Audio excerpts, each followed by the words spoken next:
เมื่อมั่งมีมิตรมากมายหมายมองมาเมื่อไม่มี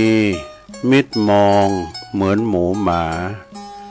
เมื่อมอดม้วยมรณาแม้หมูหมาไม่มามองก็ขอความนอบน้อมแด่พระรัตนตรัยอันมีพระพุทธพระธรรมพระสงฆ์เป็นสรณะที่พึ่งขอกราบแนบไต่ไหวสาถวายความเคารพมายังครูบาอาจารย์พระมหาเถรานุเถระท่านเจ้าคณะพระสังฆาธิการพระภิกษุสามเณรเจ้าจุโตนจุองค์กุวัดวาอาราม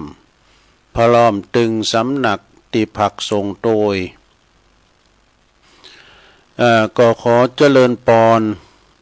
มายังบรรดาปอออกไม่ออกศรัทธาตันสาธุชนนักศีลนักบุญคุณดีหมู่เฮาเจ้าขาดทั้งหลายที่อยู่ตั้งบ้านตั้งจองตั้งหอตั้งเฮินเนาะแรงมาบ่ายจ่ายมาก็ม้วนคืนมาฟังรายการเนี่ยเปิ้นตั้งชื่อเหอว่ารายการสารธรรมยามบ่ายยามแรงเด้อซึ่งก็ดำเนินรายการบริหารเวลา โดยต้นตัวแห่งอาตมาภาพเก่ากระผมตุลุงนันชัยวัฒนาคเสโนคุณเก่าคุณเดิมนะจัดรายการอยู่ที่บุญห้องส่งของวัดพระธาตุดอยน้อยตำบลดอยหล่ออำเภอดอยหล่อจังหวัดเชียงใหม่ก็มาพบมาปักกันในยามวันจันทร์นี่เนาะถ้าวันจันทร์ตอนบ่าย3นี่ก็เป็นภาระหน้าที่ของตุลุงละนะวันนี้มาปักกันเป็นวันจันทร์ที่6วันนี้แล้วเนอเริ่มต้นสัปดาห์วันที่6ของเดือนมกราเริ่มต้นของปีด้วยเริ่มต้นของเดือนของปีด้วยเนอมกรา68ก็มาลมจัดรายการนางอู่นางจากัปอออกไม่ออกสะท่าตั้งบ้านตั้งจองเนอตั้งหอตั้งเฮินก็ไปคุ้นคว้าเอาพองซอหาหันหน่อยนี่น้อยเอานำทำคำสอนมรดกธรรมพองบรรยายธรรมะแบบณโอกาสบัดนี้พองเอกะนิทานธรรมพองนะก็ศูนย์อ่านก็ดื่มมันได้แบบปฏิปต่อแหละ เอาอันนึงก็จับอันนึงมาดึงแบบปฏิปต่อมสังอันเด้อสะท้าเกิดไหนใดก็ว่าไปติ๊กไว้พองเอกะนะเอาทางในเน็ตที่เปิ้นส่งมาพองเลยเนาะก็มาปากันวันนี้ก็ตะลงกับวันศีลด้วยเนอะเนี่ยวันนี้นะเดือน4ขึ้น8ค่ำนะวันนี้นะเดือน4ออก8ค่ำแล้วศีลน่าจะเป็นศีลเดือนปิงตรงกับวันที่13เนอะ13ของเดือนมกราก็จะเป็นเดือน4ปิ้งหลายวัดที่ประหยัดต้านเข้าใหม่กันเนาะเข้าใหม่ต้านเข้าใหม่หือกับตั้งวัดนะแล้วก็ไปต้านโก้เข้าหือยังปอยังเมที่เปิ้นได้กึดวัดกึดไว้กึดไห้นาปาต้าไห้นี่เพราะว่าเป็นปั่นนะเนาะกึดฮอดอย่ามาเปิ้นคูดเมืองเต็น ว่าเดี๋ยวนี้ซ้ำง่ายละอ่อนเขามามีแมคโครเนาะก่อนนี้ลองเมืองเนี่ยเปิ้นปั่นตากันดูไปลองเมืองไปลองเมืองกันนี่นะปตีลักฝ่ายบทโตฝ่ายน้ำปิงเปิ้นไม่โหกตีอคอนน่ะแว่นแบบนี้พอตีกันแล้วก็น้ำตกฝ่ายอยู่บ้านได้ยินอ่ะโธ่ฟังอย่างน้ำตกอ่ะฝ่ายน้ำตกฝ่ายนะบัดเดี๋ยวนี้มาเป็นสปริงเวย์เป็นเขื่อนเป็นอันนี้ไปแล้วเนาะเป็นฝ่ายเหมือนกัน ฉะนั้นวันนี้เป็นวันพระวันศีลเนาะศรัทธาก็เดียวกันมาอู่กันเอ่ยพระตังสถานีวิทยุกันเนอะแล้วจะลืมครับขอขอบคุณตังเจ้าของสถานีคืนบุญต่างๆเนอะเครือข่ายในที่เปิดรับสัญญาณรายการถ้ามาส่งเวลาตั้งแต่15 ถึง 17 นาฬิกาก็คือหมายความว่าตั้งบ่าย3 ถึง 5 โมงเด้อขอบคุณสถานีวิทยุคณะสงฆ์อำเภอฝาง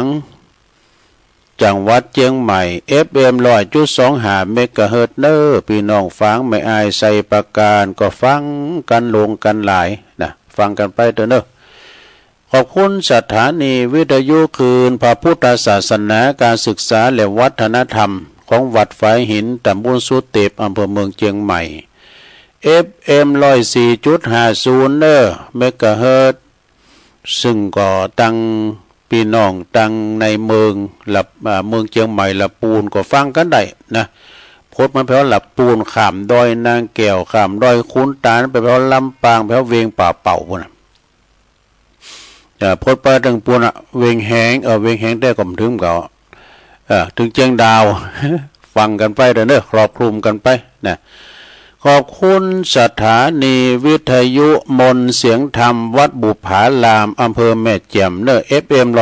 106.25 เมกะเฮิรตซ์แม่แจ่มก็ฟังกันหลายแต่เปิ้นบ่โทรบ่ได้เนาะคุณเฒ่าคุณแก่เปิ้นฟังขอบคุณสถานีวิทยุบ้านทุ่งเรดิโอ FM 89.50 เมกะเฮิรตซ์อำเภอสันป่าตองจังหวัดเชียงใหม่ของปออุดมพุทธวงศ์นะแล้วก็ขอขอบคุณสถานีวิทยุวิทยาลัยสงฆ์นครลำปางมจรลำปางวัดบุญญาวาสวิหาร FM 106.50 เมกะเฮิรตซ์พี่น้องลำปางเขลังนครก็ฟังกันหลงหลายฟังกันไปศรัทธาญาติโยมทั้งหลายที่เปิ้นไปเยการทำงานเปิ้นก็ไปฟังเฮ็มใดเนาะฟังกันเฮาอยู่หออยู่เฮือนก็ช่วยกันฟังช่วยกันฟังเนาะ ช่วยกันฟังอย่างเปิ้นนั้นลินดิเก้ได้อีเก้สะเดิมมีคุณพอนะไปช่วยกันพอไปช่วยกันพออีเก้ไปพอพญาเจ้าเมืองไปนะบุตรมันใจถูกนายนะบุตรก็พิ20,000บ่ได้ เจ้าเดิมเปิ้นไปพออันอื่นบ่ล่ะเนาะอีเก้จะว่างเปล่าไว้กันเนาะสำหรับรายการตุลุงยามแรงนี่ก็คุณฟังก็บ่ป้อนหลายสักตอใดเลยเนาะเพราะว่าเปิ้นก็ไปเยการทำงานนะอีปอยเมเขาน่ะกะตินได้ไปไหนนะก็ฟังกันไปเนาะแก่กองแก่กลุ่มแก่งามแก่งอมแก่เงากันไปเนาะก็วันนี้เป็นวันศีลก็เลยน้อมนำเอาธรรมของตุอุ้ยหลวงพ่อบุญปันปุญญธรรมโมนะวัดแม่โป่งดอยสะเก็ดปุ่นเอามาเราสู่จู้กันฟังเราสู่จู้กันฟังศรัทธาเตดนำเตดธรรมนะก็ลองฟังกันไปเป็นธรรมมาบรรยายศรัทธาณโอกาสบัดนี้นะเป็นจะได้ลองฟังพอจะต่างนะโมไว้กันนะโมตัสสะภะคะวะโตอะระหะโตสัมมาสัมพุทธัสสะนะโมตัสสะภะคะวะโตอะระหะโตสัมมาสัมพุทธัสสะนะโมตัสสะภะคะวะโตอะระหะโตสัมมาสัมพุทธัสสะสัพเพธัมมานาลังอภินิเวสายตินี่ ณโอกาสบัดนี้ตนโตแห่งตลุงอาตมาภาพก็จักได้น้อมนำเอาธรรมะอันเป็นลักษณะธรรมคำสอนขององค์สมเด็จพระชินวรสัมมาสัมพุทธเจ้ามาจี้แจงแสดงธรรมให้แก่บรรดาศรัทธาปออกไม่ออกทั้งหลายสาธุชนทั้งหลายได้ฟังกันหือหายผ่อนคลายหายความปิ้นอยู่ของชีวิตนะความเป็นอยู่ของชีวิตบางสิ่งบางอย่างในหมู่มนุษย์เฮานี่นะคุณเฮานี่นะปุถุชนคนเฮานี่ก็ยังมืดมิดอยู่นะติดยึดในสิ่งต่างๆคือยังไกลห่างจากสัจธรรมจึงเต็มไปโดยความวิตกกังวลอารมณ์อะไรอาวรณ์ต่างๆนะบางครั้งบางตอนนอนก็บ่หลับกระสายกระซับก็เพราะว่าใจไปเกาะไปติดไปผูกพันกับวัตถุสิ่งของเช่นจะไปทำบุญจะไปวัดนะ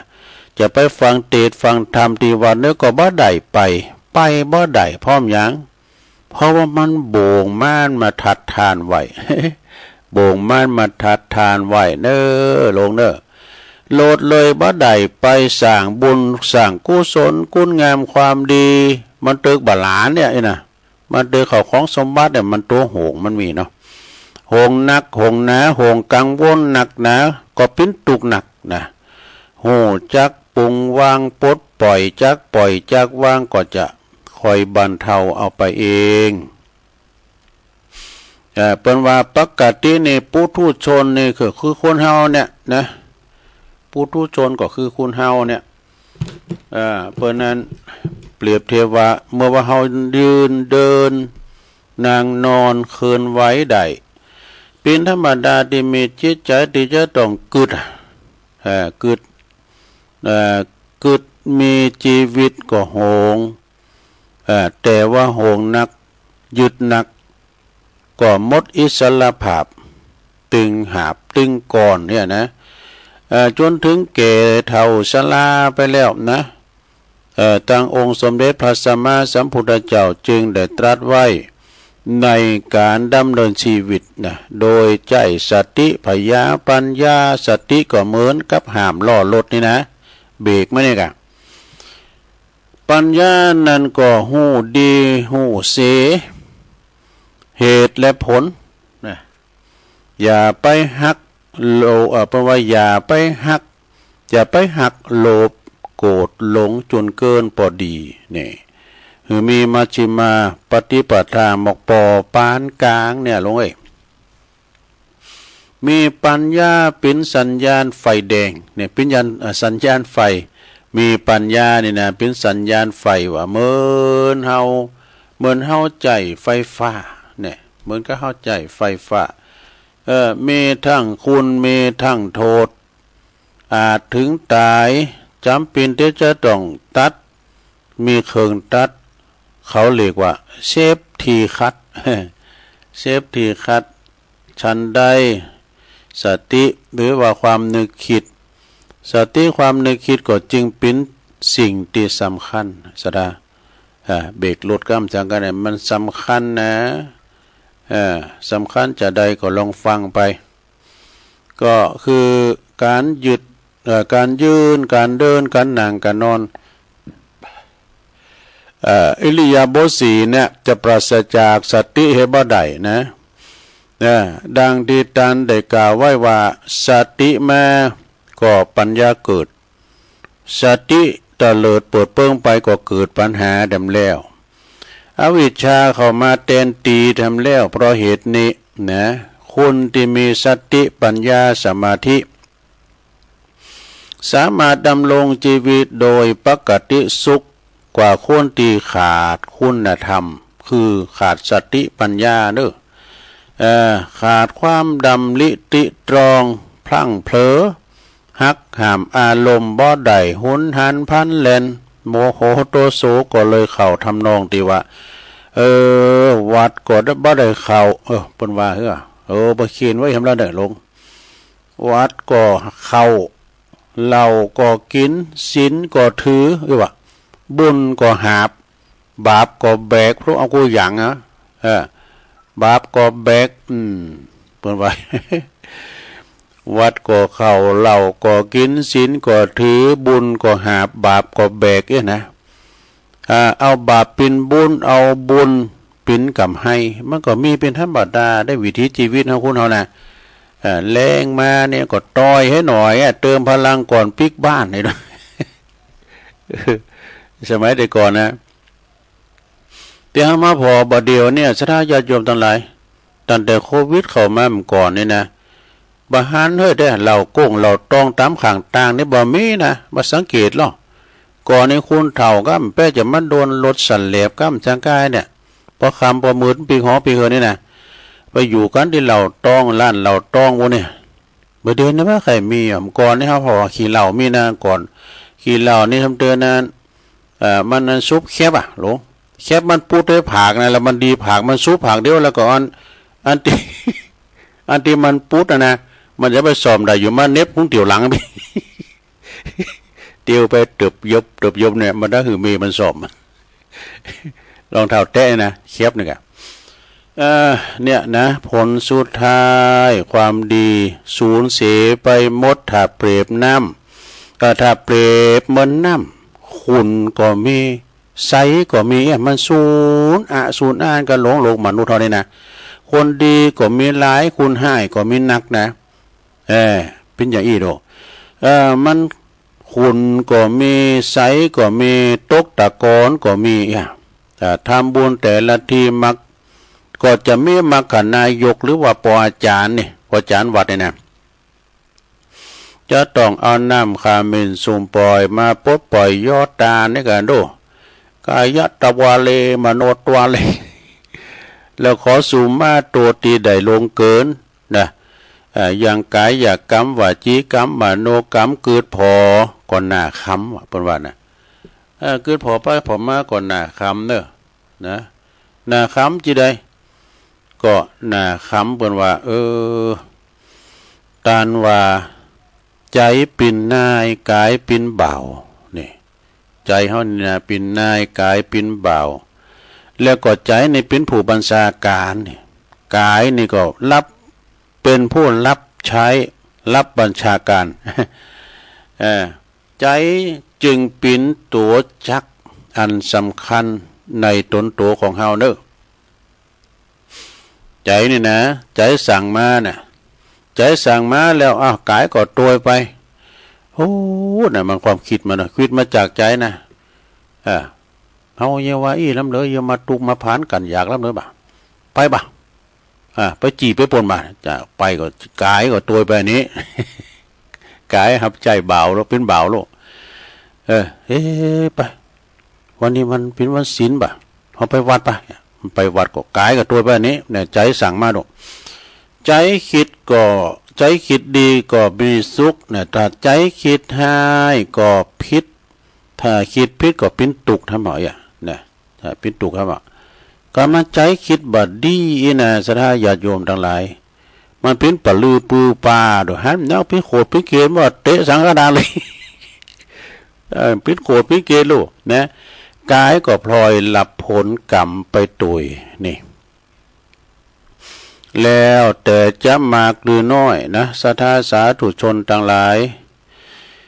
ตีคุณเฮาในเวนไหว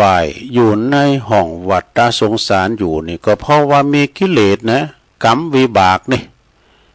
มีกิเลสกรรมวิบากนี่เปิ้นเปรียบเสมือนบ่วงแน่บ่วงหรือว่าเจิกผูกมัดไว้ทำบุญข้างใดก็ปนมมือว่านิพพานังปะละมังสุขขังเนี่ยนะไปบ่ได้สักเตือปนิพพานบางคนก็เข้าใจว่าตายแล้วเนี่ยจึงจะไปนิพพานได้เนี่ย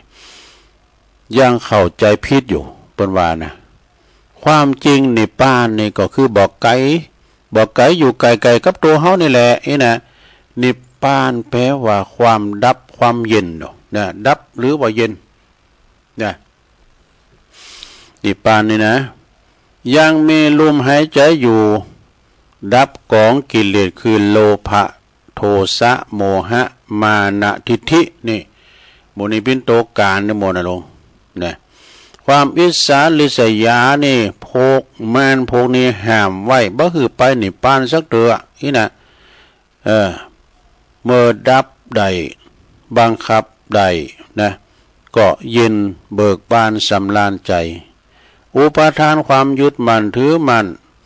มารต้นนี่แหละสำคัญมี3ตัว3จำพวกคืออย่างพุทธังคีเวนี่พุทธังก็คือลูกนะพุทธังคีเวก็หมายความว่าหักลูกก็เหมือนเจิกผูกศอกนี่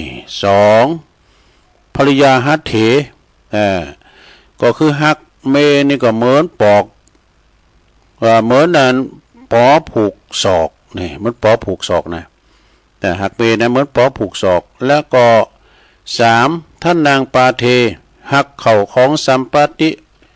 หักเข่าของสมบัติต่างๆก็เหมือนปิ้นถ้าหักอย่างนี้ก็หมายความว่า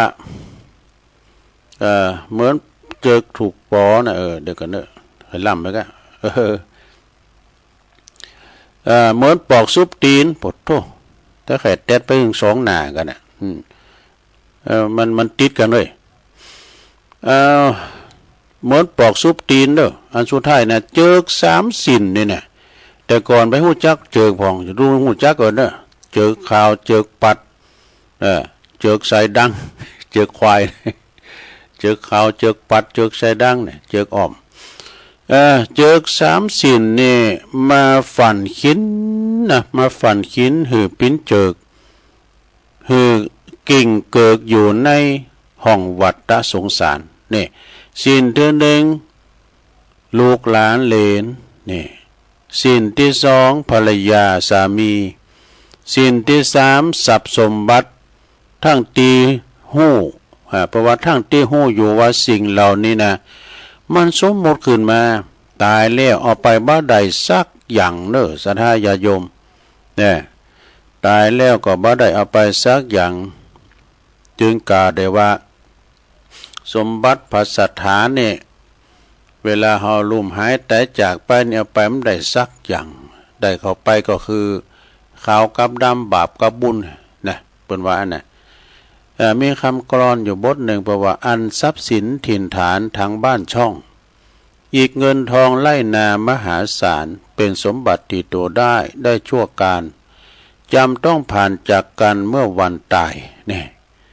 ส่วนความดีมีใจสัตว์สมบัติแท้ถึงตัวแก่กายดับไม่ลับหาย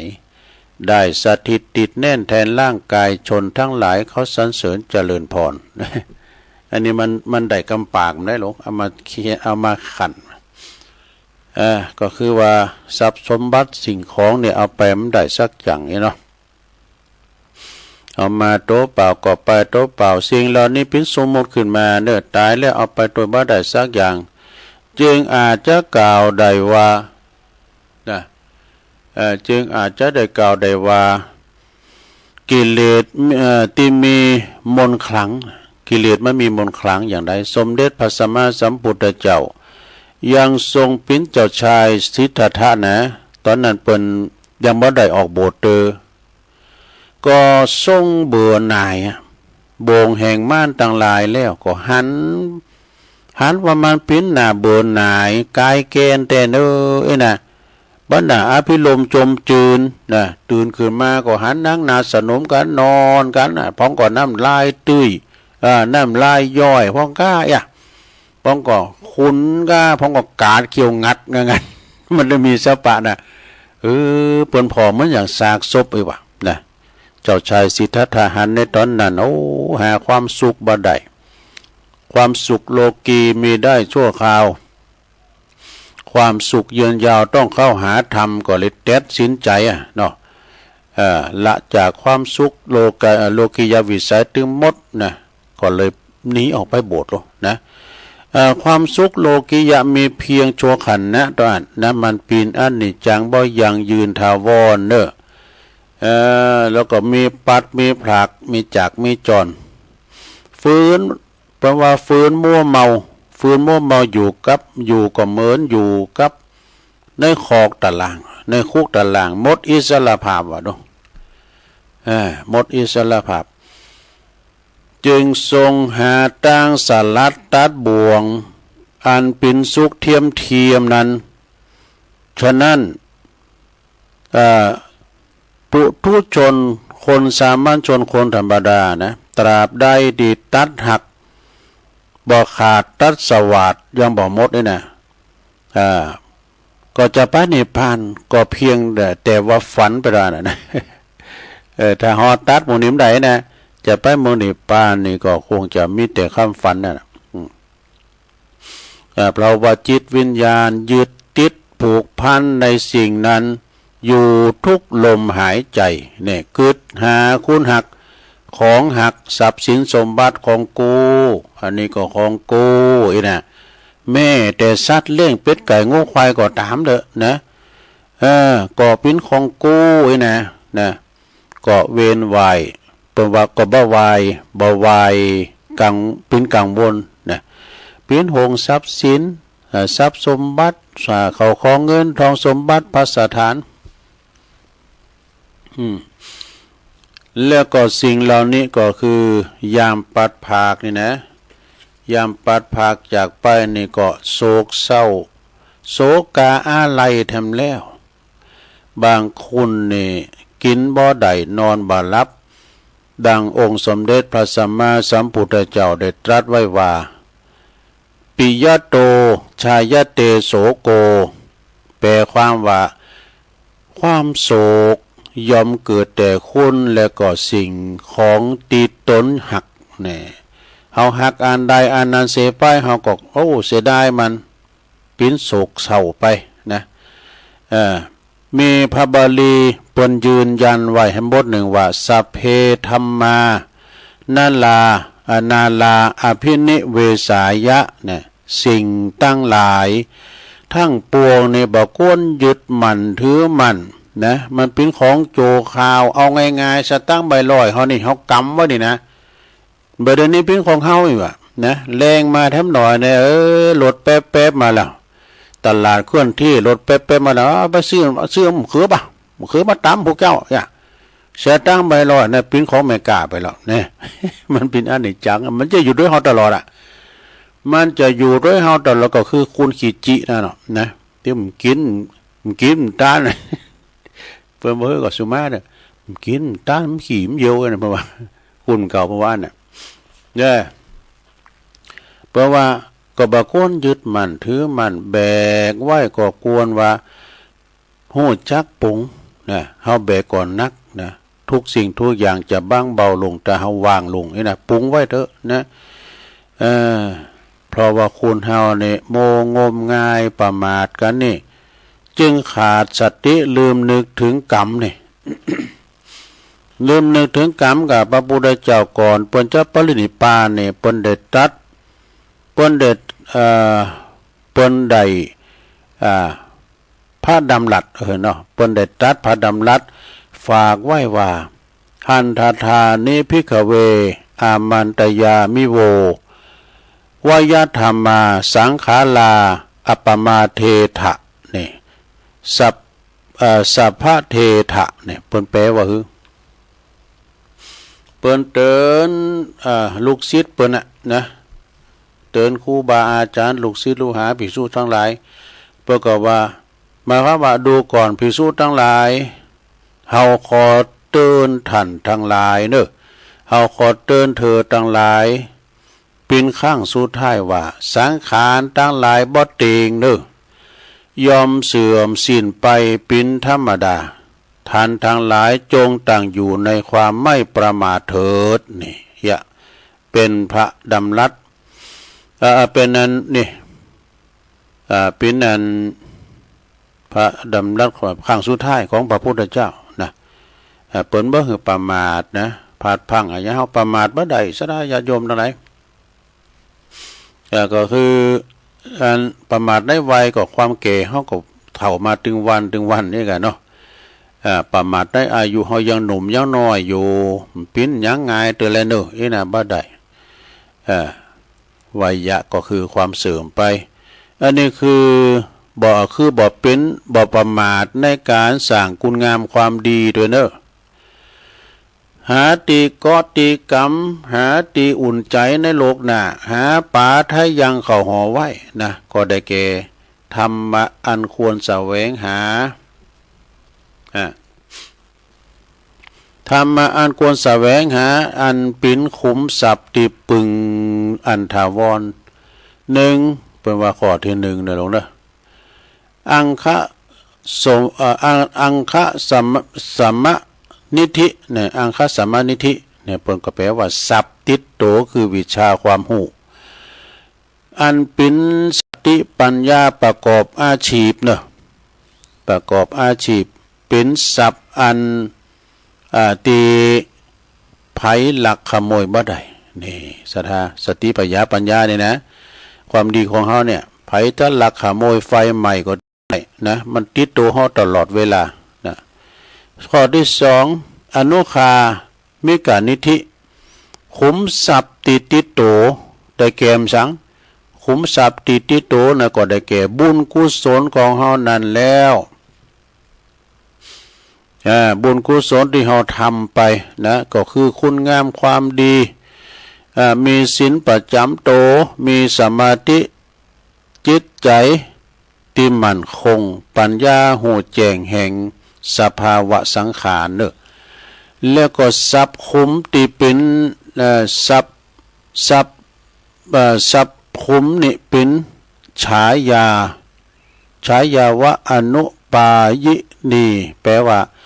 เหมือนเงาติดตามตนตัวเฮาไปทุกคนทุกแห่งเนอะจนตายไปสู่โลกไปนะสับหรือว่าสับอันนี้ก็ยังติดตัวเฮาไปยังติดแก่ผู้ที่ ส่วนว่าทรัพย์ติดตีใดแก่ตีดินตีนาเนาะอันนี้ทรัพย์สินสมบัติตีดินตีนาทรัพย์ที่เคินทีใดก็ดีนะหรือว่ามีญาติพี่น้องก็ตามเกี่ยวแหวนเงินทองก็ตามจ้างม้าโง่ควายก็ตามตึกบ้านจองหอเฮินรถลาโยดยานพาหนะก็บ่สามารถติดโตเฮาไปได้นี่ต้องละไว้ปินสาทานปินของลูกของหลานไปสมบัติพัดกันชมเฮาไปแล้วก็ได้กับบุญกับบาปไปบุญคือผลคือความสุขสบายบาปติดโตไปซ้ำเติมเพิ่มตุกดังได้จี้แจงแสดงมาเด้อโอ้จะจบแล้วกันนี่ทำตัวอุ้ยโอ้ดังที่ตัวลุงได้แสดงมานี่สัทธาสาธุชนต่างหลายเนอะพึงรีบขนขวายหาตีปึงตีอิงหาตีอันจีรังอย่างยืนเนอะเลิกเพราะว่าเลิกยึดมั่นถือมั่นในสิ่งที่เป็นของเสมือนเอาตอกสามสินมาผูกมามัดไว้กับมือไว้จนว่าบ่ได้ไปที่ไหนบ่ได้ไปจำศีลภาวนาเนี่ยเจอสามสินนี่นะหักเขาของเงินทองหักลูกหักเมย์หักสมบัติภาษาอันนี้นะแต่ไปที่ไหนก็หงลูกหงทรัพย์นี่นะเข้าว่าสาสามเดินก็บ่ได้ไปใส่บาตรกับเปิ้นนี่เมื่อมี12ศีลก็ยังอยากหนักที่จะได้ไปวัดเนี่ยก็น่าคิดเนอะแต่น่าก็หาโอกาสเฮามาวัดก็ได้แล้วมาวัดก็เวลาว่าเพิ่นมีการไม่งานทางบ้านทางจองก็ไปฟังหรอฟังธรรมไปฟังหรองานศพงานสากายะนะก็ไปฟังดังที่ตัวลุงได้แสดงธรรมมาก็หันว่าสมควรแก่กาลเวลาก็จะขอสมมุติจุดที่ลุงปรุงไว้เพียงเท่าอีเนอเอวังก็มีด้วยประกาศนีสาธุสาธุจบลงไปทำบ่วงแห่งมารเจิกสามสินมัดไว้บ่อไม้เด้อเป็นธรรมของตุอุ้ยนะหลวงพ่อบุญปันปุญญธรรมโมตุอุ้ยเปิ้นมอบหมายถวายตุลุงมาตั้งมาปี62แล้วเนาะก็เอามาเทศก็หลายเตือนะเลยเอามาปัดฝุ่นเทศให้สถาได้ฟังแดมเนาะสถาญาติโยมทั้งหลายก็เดี๋ยวจะได้ปันป้อนตุอุ้ยกันเด้อเอาปอนกันตึงลงตึงหลายลงนะเอาปอนกันตึงลงตึงหลายเอาปอนกับตุอุ้ยเด้อเด้อตุอุ้ยก็90ปลายแล้วนะหลวงปู่ตุอุ้ยหลวงปู่บุญปันปุญญธรรมโมเนี่ย90ปลายแล้วก็ขอตุอุ้ยเฮาเนี่ยมีอายุมันยืนยาวเด้อ120ขบเข้าวาสาเด้อตุอุ้ยเด้อสัพปิติโยวิวาจันตุสัพพะโลโกวินาศตุมาเตภวัตวันตะลายโยสุขีติคาโยโกภวะอภิวาตานาสีลิสานิจังวุฒาปัจจายโนจัตตาโลธรรมาวัตันติอายุวันโนสุขังปะลางเอาแล้วเป็นธรรมบรรยายเนอะสถาก็เดียวส่งที่2 ชั่วโมงที่2ตุลุงที่เราเลึงความกตัญญูนะเป็นนิทานธรรมเหมือนกันเคยเอามาว่าแหละมันมีซองในนะ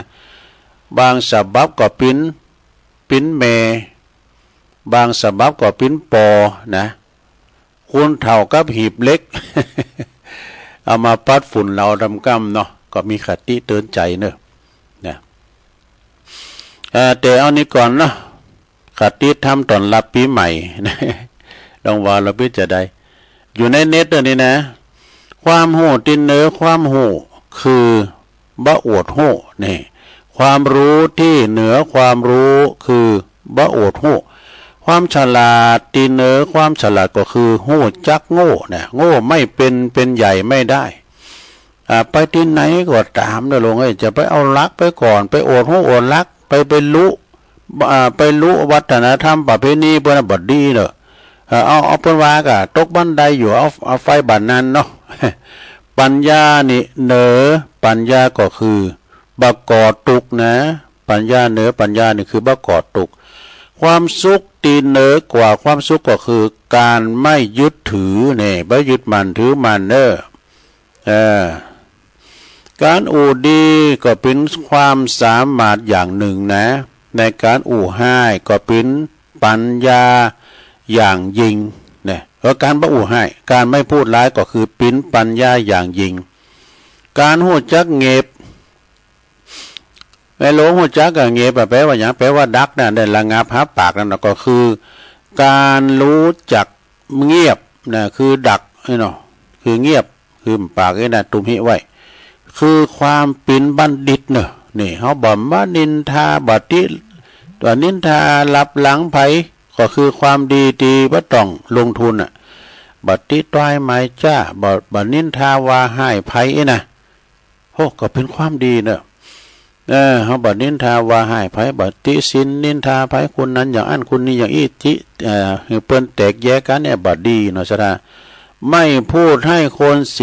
ไม่พูดให้คนอื่นเสียหายนี่ก็คือสัมมาวาจาเนอะก็คือวาจาอันที่ว่าบ่ได้กล่าวให้เปิ้นสัมมาวาจาอย่างสัมมาทิฏฐิความเห็นชอบนะอันนี้สัมมาวาจาอุจาชอบเนาะชีวิตบ่มีการบาดเจ็บเนอะนะชีวิตไม่มีการบาดเจ็บใดที่รักษาบ่หายต่อเหือเจ็บลึกแค่ไหนบาดแผลก็จะหายในที่สุดนี่เปิ้นมีหมอเนาะเปิ้นมีหมอเรื่องในอดีตถ้าผูกโกรธมันก็จะกลายเป็นแผลใจนี่แค่หูจักปล่อยวางแผลหายใจก็จะสงบสุขเองจบสระขอบอันนี้บทนะแฮมบทหนึ่งเรื่องปฏิบัติเนาะปฏิบัติเปินละอย่าเนอะอย่าปฏิบัติเปิดสะสมนี่เมื่อเฮาปฏิบัติธรรมเฮาก็เข้าใจอันนี้นะเข้าใจอันนี้เฮาก็ปล่อยวางได้ปล่อยวางได้ดังนั้นก็ตรงกับคำสอนของพระพุทธเจ้าที่เปิ้นว่าเปิ้นได้ตรัสว่าไม่ให้ยึดมั่นถือมั่นในสิ่งใดนี่ทุกอย่างที่เกิดขึ้นในใจเฮาในจิตเราในจิตเฮานี่นะในร่างกายของเฮามีแต่ความแปรเปลี่ยนแปรเปลี่ยนนี่นะต้องบาเลนลีนะด้วยแปรเปลี่ยนนี่ไปทางนั้นเนี่ยพระพุทธองค์จึงได้ทรงสั่งสอนบ่ให้ยึดมั่นถือมั่นบ่ให้ยึดมั่นถือมั่นพระองค์ทรงสอนพระสาวกของพระองค์ให้ปฏิบัติเปิดละเปิดถอนบ่ให้ปฏิบัติเปิดสะสมนี่ถ้าเฮาทำตามคำสอนของพระองค์เฮาก็ถูกเฮาก็ถูกเท่านั้นถูกเท่านั้นแหละก็ถูกเฮาปฏิบัติตามเพิ่นเฮาอยู่ใน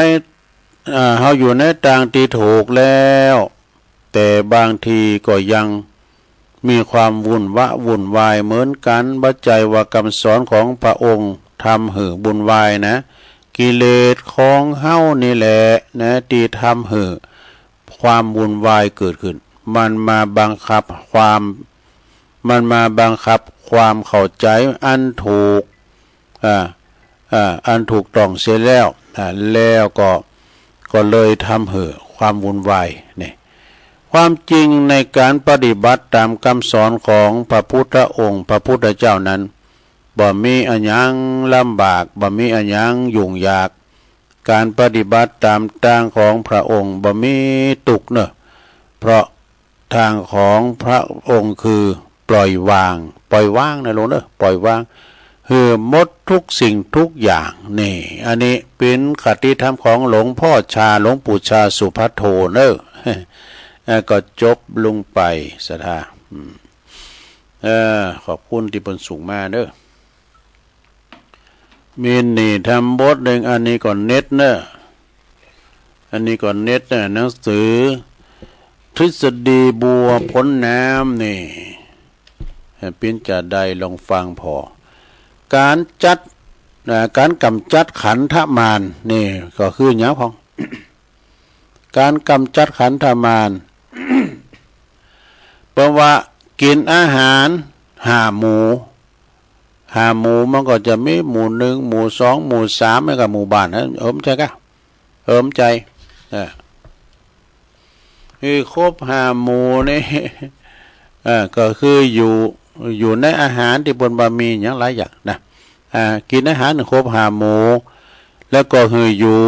ในตีออกมีออกซิเจนนะออกซิเจนนี่สำคัญนำก่อนห้ามหูออกซิเจนเนี่ยแล้วเปิ้นก็ว่าเดี๋ยวนี้โรคออกซิเจนเลี้ยงสมองมันแต้นได้นะในการเฮาลุกเนี่ยเฮาลุกมันเจ้าไอ้น่ะลุกหนังสักบืดก่อนหนังสักบืดออกซิเจนสูงขึ้นสมองแล้วก็ค่อยลุกเนี่ยเพราะว่าอยู่ในที่ออกซิเจนเล่นกีฬาเนี่ยเล่นกีฬาพองรักษาอารมณ์ให้แจ่มใสนี่รักษาอารมณ์ให้แจ่มแจ้งแจ่มใสเนอะแล้วก็นอน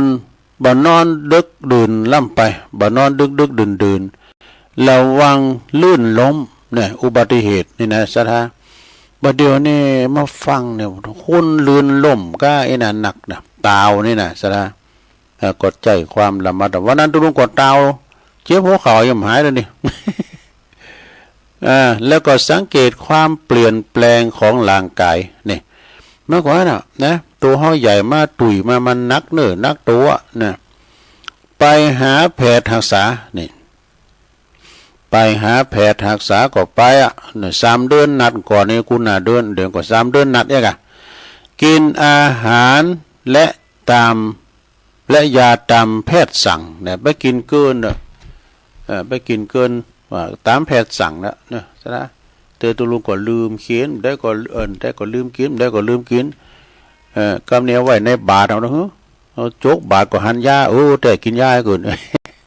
วันนี้เขากองกันนะลงด้วยในกระติกเขาก็ได้ต่อไปคนอายุยืนนี่คนอายุยืนนี่พอเห็นได้จ้ะแต่เจ้าได้มาอุจากับท่านรองสำลิดรองนายกนะตำบลตาตุ่มรองนายกโอ้แม่อุ้ยอินนะตัวเพิ่นฟังรายการต้องลุงมาเจ้านะเปิดดังเอาอุ้ยเปิ้นหูบัดดีนะผมก็เลยได้ฟังตัวเปิ้นหน่อยนี่ อายุยืนเนี่ยคนอายุยืนไปไหนเปิ้นว่าจาดก่อนเขาไม่ได้ขาดสัตว์ว่ะไม่ได้ขาดสัตว์นะหลวงนะแล้วก็จาดนี่เข่งขัดในศีลเข่งขัดในศีลนะหลวงเด้ออายุจะยืนนะแล้วก็อยู่กินอย่างมีระเบียบวินัยเนี่ยอยู่กินอย่างมีระเบียบวินัยบัตตะกุมตะกามวัสโมหามนี่นะก่อยกินไปก็พอขือพอแปรไปคุณทำก่อนเนี่ยกินข้าวนะกินข้าวก็นั่งหยองย่อนี่พอคือพอแปรไปกินไปเกี่ยวไปเนี่ยมีความสุขกับการกินกินอย่างมีระเบียบวินัยแล้วก็รักษาใจบ่ให้ฟุ้งซ่านโดยความคิดเนอะรักษาใจบ่ให้ฟุ้งซ่านโดยความคิดแล้วก็บ่เสพกินยาเสพติดเข้าร่างกายนี่แล้วก็บ่หนีปัญหาโดยการฆ่าตัวตายบ่ดีเนอะบ่ดีสุดท้ายบาดทำลายชีวิตคนอื่นนี่นะเขาทาเหมือนกันเด้อคุณอายุยืนนี่นะจานแล้วหอมได้ขาดสัตว์ตัดชีวิตสักหว่างจะเล่าเรื่องกบก่อนคุณมัดแอวกบนี่ คุณหักขากบเหมือนจะมีแต่ยะนะสักว่างก็จะมาเล่าฟังอันนี้เป็นคำกรก็ได้หลงฟังว่าดื้ออายุยืนเป็นทรัพย์เกินนับค่าอันวิชาเป็นเงินทองต้องประสงค์ความประหยัดคือเศรษฐีที่มั่นคงกุศลส่งคือวาสนาสถาพรโตเน็ตเนอร์อันนี้นะเป็นหนังสือธรรมะทำอย่างหนึ่งเด้อสถาต่อทำหน่อยหนึ่งเวลามีอยู่ธรรมะเนี่ยธรรมะก็คือหน้าที่มีอย่างพองธรรมะคือหลักพัฒนาชีวิตธรรมะคือเครื่องชำระจิตให้ผ่องใสธรรมะคือกำแพงป้องกันภัยนี่ธรรมะคือนาวาลำใหญ่สู่นิพพานธรรมะให้ธรรมะเป็นหลักชี้นำให้ธรรมะชำระจิตให้ธรรมะปลดชีวิตปลอดภัยให้ธรรมะละความยึดติดในหัวใจให้ธรรมะประเสริฐกว่าสิ่งใดๆในโลกนี่สถาคือธรรมะนี่นะแถมบทหนึ่งตานกับการให้เฮาเนี่ยมาคือพอกันเฮาเอาหยังหือละอ่อนนะมันสู่กันเฮาดีใจนะการเฮาเอาหยังเอายุบยืนกับเขาไอ้นะเขาสู่เฮ้ยเฮาก็ดีใจแล้วเฮาเหมือนกันเฮาเป็นละอ่อนนะเป็นน้อยเป็นละอ่อนนะการเฮาขอหยังแล้วคุณเฒ่าเปิ้นเอาหือนะโอ้ใจดีบ่เนาะขอจะตั้งสัก5 บาทร้อยนะก่อนนี่ตั้ง5 บาทมันแพงเนาะการเปิ้นเอาหือนะโตดีอกดีใจปิ้นละอ่อนนั่งเล่นก่อนเนี่ยเปิ้นจะเก็บข้อสอบด้วยเก็บกากระดาษสอบนะ3 บาทเนาะหลงนะเดี๋ยวว่าปิ้นเทอมน่ะเนาะการให้นะทานกับการให้แปลว่าเฮวัตถุทานปลดทุกข์ยากแน่เฮาเฮวัตถุทานนี่นะปลดทุกข์ยากเฮวิทยาทานนะปลดจากความโง่เขลานี่ความวิทยาทานนี่ก็อย่างหนังสือในปรมาทานตุลุงเอามาเป็นวิทยาทานเอามาเล่าสู่จู้กันฟังนี่ก็คือปลดความโง่เขลาเนี่ยแล้วก็ให้อภัยทานนี่หรอ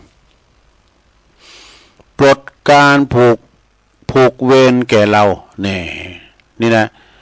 ให้อภัยทานนี่ปลดการผูกเวรแก่เราให้ธรรมทานเหรอให้ธรรมทานปลดความเศร้าและมัวเมาเนี่ยบ่มีความโศกเศร้ามัวเมาอย่างต่างๆแล้วเนอะให้อาหารการกินต่อชีวาให้วิชาสร้างอนาคตให้เสื้อผ้าถือว่าให้ทั้งหมดเนี่ยให้ธรรมะเพียงหนึ่งพระพุทธพจน์ชนะการให้ทั้งปวงเนี่ยให้ธรรมะเพียงหนึ่งบทนี่สถาจบลงไปโอ้ขอทาเนอะขอทาแต่อันนี้เป็นหนังสือบัวผลน้ำในเมตตาธรรมอาจารย์ท่านพระมหาประสิทธิ์ธรรมาภินันโทเนอะเอามาเล่าสู่ชู้กันฟังนะสถาขอทาแต่เปิ้นได้เอามาเป็นวิทยาทานมีทั้งหลายตอนหลายบทอยู่เอามาเล่าสู่จู้กันฟังนะลูกเนาะเราสู่จู้กันฟังที่แรกก็จะกำถ้ำมาเตดแบบมรดกถ้ำปืนเมืองเองวันนี้วันศีลด้วยก็เลยเอาธรรมะบรรยายมาให้เนาะของหลวงปู่ตุอุ้ยหลวงปู่บุญปันปุญญาธรรมโมนะก็มาเล่าให้ฟังสดาญาติโยมตั้งหลายได้ฟังนะในวันนี้วันศีลหน้าก็ได้เป็นศีลเดินปิ่งละวันที่13เนาะเดือน4ปิ้งกับเปิ้นตานข้าวใหม่ตานข้าวจีข้าวหลามกันนี่นะตานโลไม่จีโลไม่ผัดเจ้ากันนี่กะตามไม่แคโลงกะไม่แคโลนี่จะเป็นเปิ้นนิยมกันหรือว่าเปิ้นขือกันทั้งปุ้นทั้งอำเภอบ้านโฮ่งพุ่นนะเปิ้นแห่ไม่แคกันนี่ตามไม่แคกันโลผัดเจ้าบางตีนี่ก็เปิ้นก็เผาว่าเดินยีปิงบ่นะเป็นนั่นโลผัดเจ้านี่นะโลไม่จีกันเนาะไม่จีวันนั้นก็ว่าไปที่วัดพ รหมมงคลท่าล้อโธ่ปะมอยเขาเปิ้นทะถากว่าเปิ้นเอากองเอาสุมกันไว้ฮะเอาได้4เป้งบ่กะตุลุงเราจะเผากันไอ้อันนี้เป็นวัฒนธรรมประเพณีเฉพาะถิ่นบางคนบางตานเปิ้นก็เอาเดือน4ปิ้งเผาบางตีบางแห่งเปิ้นก็เอาเดือนยีปิ้งเอ๊ะกะเนาะเอาแล้วเนาะตุลุงจะได้หักยอบอย่างให้กำกันเด้อนางเบิ่นก็เจ็บหลังเจ็บเอวโยกย้ายไข้ตีเตียวไปเตียวมายืดสินยืดซ้ายให้หน่อยนึงก่อนกำเดียวก่อยมาฟังคนเท่ากับหีบเหล็กในพิจารใดก็เดี๋ยวถ้าฟังเด้อลงเด้อเจริญปอนก่อนเด้อ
แล้ว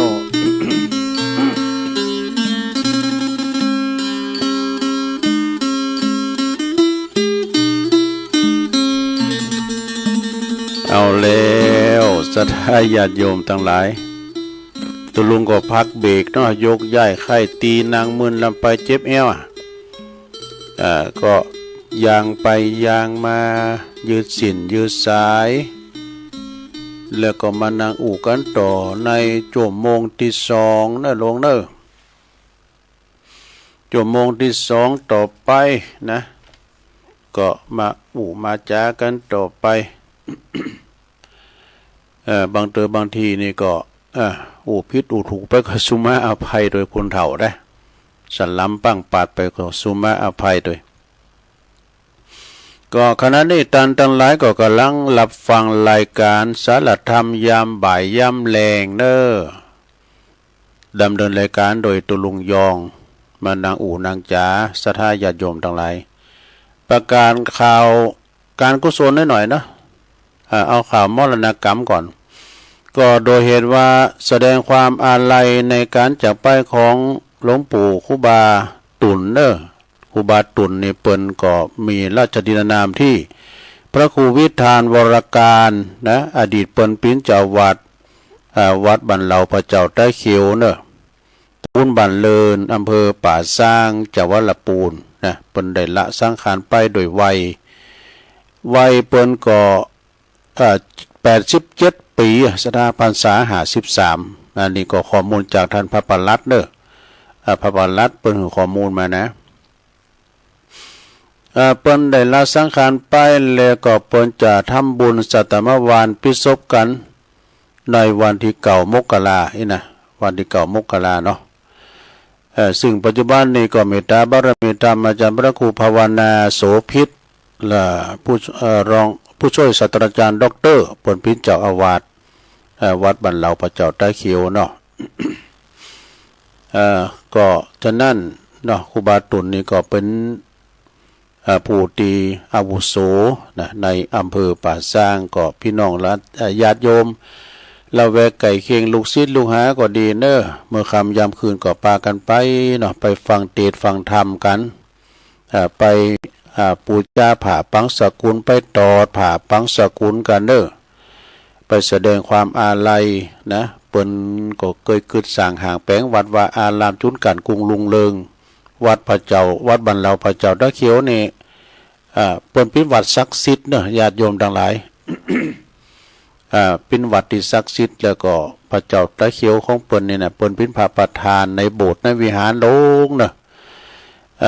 เปิ้นก็มีการหล่อเลี้ยงมาก่อนนี้ตุลุงเคยไปรับทานนะทรงน้ำพระทานเนี่ยเปิ้นก็หือมาเลี้ยงเนี่ยนะเปิ้นถึงแจกด้วยเพื่อใส่สังกับตัวลุ้นนานนี่แป้งเนอะประเดี๋ยวนี้หายาก็ตุลุงก็เอาไปเสียหายไปที่ไหนนะเสียดายไปดังทางกรุงเทพปุ่นน้ำนะอันนี้ก็คือข่าวมรณกรรมเนอะภายอยู่ละแวกไก่เคียงก็ไปลูกศิษย์ลูกหาศรัทธาญาติโยมทั้งหลายไปน้อมระลึกนึกถึงคุณงามความดีของครูบาตุ่นเนอท่านพระครูวิธานวรการวัดบันเหลาพระเจ้าใต้เขียวเนอชุมชนคนยองนะก็ไปซึ่งก็มีเมตตาธรรมอาจารย์ท่านพระครูรัตนศิริวัฒน์นะอันนี้เป็นพิ้นเจ้าคณะตำบลบันเลินเนอะตุปีก็เปิ้นก็จะไปก็พิ้นเก้าพิ้นกันนะ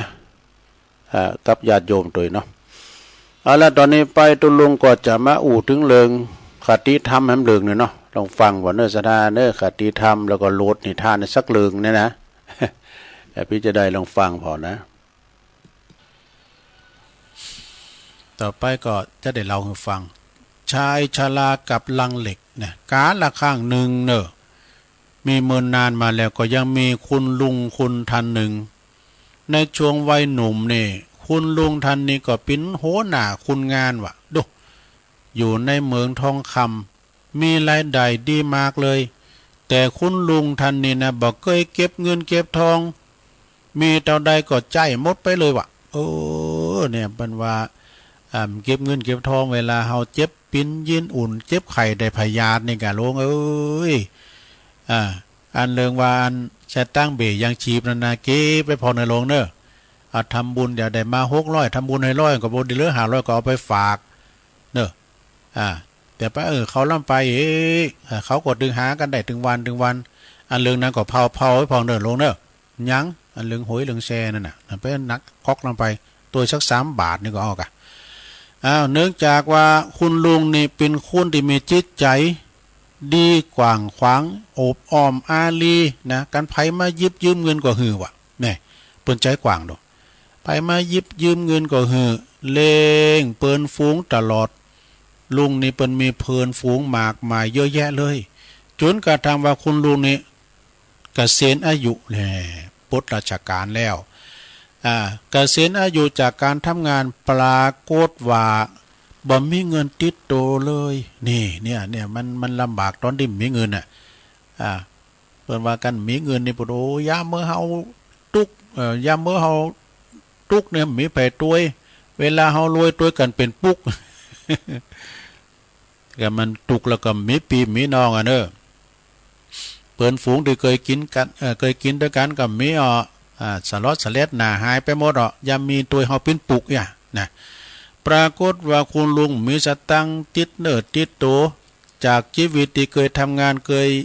นอันยาวไกลตลอดกึ่งชีวิตนะมั่งมีสีสุขแล้วก็ไปลืมกะเก็บไว้พองเงินทองแต่ว่าคุณลุงนี่ก็มีลูกบ่าวลูกสาวอยู่5 คนด้วยกันเขาก็กินแขกแต่งงานกันไปหมดแล้วเมื่อว่าคุณลุงมีเงินมีคำมีที่พึงปะอาศัยก็เลยมาอาศัยบ้านลูกๆทาง5 คนเนี่ยนะมันก็ตึ้มแค้วลูกนะพอดีก็วันจันทร์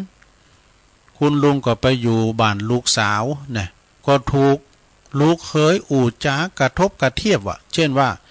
ทำไมนะเนาะเปิ้นอู่อย่างอาจารย์นิพนธ์เนี่ยทำไมนะคุณพ่อของคุณน่ะทำไมไม่อยู่บ้านอื่นบ้างน่ะผมจนจะตายอยู่แล้วอึดอัดจะตายอยู่แล้วจริงๆมันวนให้ฟังนะพอเพิ่นก็ได้ยินอยู่เนาะเพิ่นก็ใครๆก็ว่าอย่าฮือสวยอีปอยิ้มไปอยู่ลูกกับคนอื่นพ้องอยู่กับเฮาเฮาก็อันเฮาก็มีเหมือนกันดูมันจะปอเฮาคนเดียวดูนี่ลูกเขยน่ะลูกเขยน่ะข้านี่เป็นลูกเขยก็อึดอัดนี่พ่อแม่มาอยู่ตัวนี่เดือดกันเนาะลูกมันก็มจางว่าเฮือในวันอังคารคุณลุงก็ไปอยู่บ้านลูกชายนี่จะไปอยู่ด้วยลูกสาวลูกเขยมสู่กำนี้ไปอยู่กับบ้านลูกชายทำก้ามก็ลูกถูกหลานดูถูกหลานหลานกับลูกสะใภ้ก็อู่จ้ากระทบกระเทียบเช่นว่าลำคาญจังเลยคุณปู่เนี่ยลำคาญคุณปู่จังเลยนะขนมแล้วก็ข้าวของที่หนูชอบดูสิของหวานแม่ของหวานเนี่ยเนาะปู่ทานไปหมดเลยเนี่ยปู่ทานไปหมดเลยทำไมคุณปู่ถึงไม่ไปอยู่บ้านอื่นบ้างขนาดล้านนะอยู่ป้องเนาะก็เป็นเช่นนี้มาตลอดเนี่ยคุณลุงนะเพื่อนว่าในคอนมีเฮ็ดเนอลงโอนเนอคอนมีเฮ็ดไพ่มัดใจนะมันคอนมีเฮ็ดนี่อันแหละคุณลุงก็มีก็เปลี่ยนไปอยู่บ้านลูกคุณนั้นทีวันลูกคุณนี้ที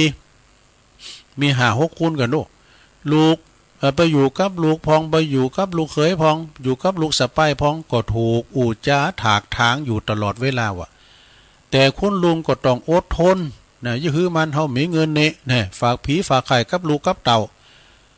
เพราะว่าคุณลุงนี่มีเงินเก็บแม่แต่น้อยแม่แต่บาทเดียวเนาะเนี่ยศรัทธาญาติโยมนะ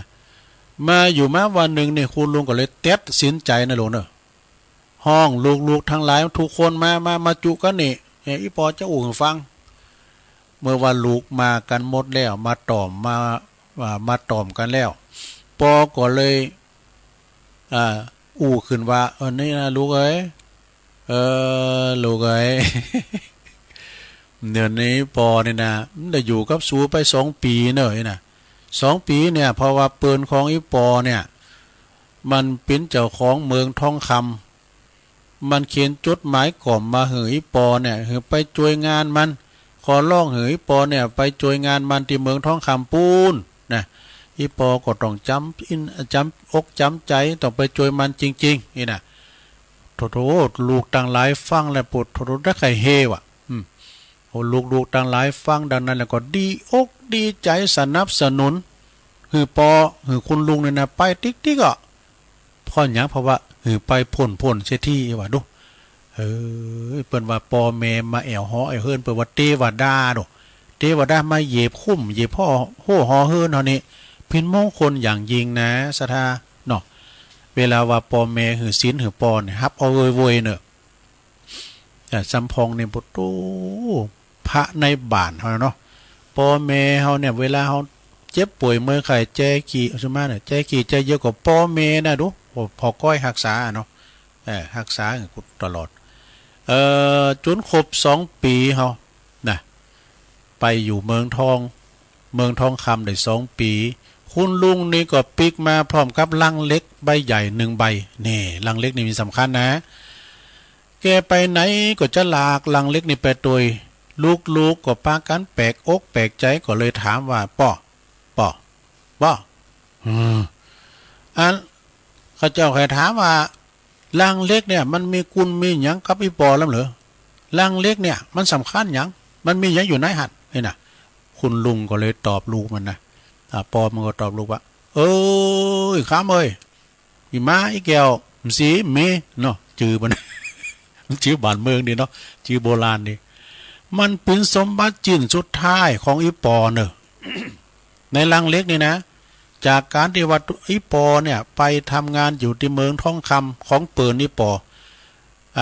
อีปอก็เลยเอามาเป็นขอต่อรองให้ลูกๆเขาทั้งหลายนะถ้าว่าไผดูแลอีปอนะเป็นอย่างดีวันละสุดท้ายถึงวันละสุดท้ายอีปอจะมอบลังสมบัติเนี่ยลังเล็กเนี่ยถึงหมดเลยนี่ปุตโรกำนันลงปรากฏว่าลูกก็ปากันตื่นเต้น ต่างก็อาสาวะดูต่างก็อาสามาดูแลคุณปอกันยกใหญ่เลยวันจันทร์เนาะ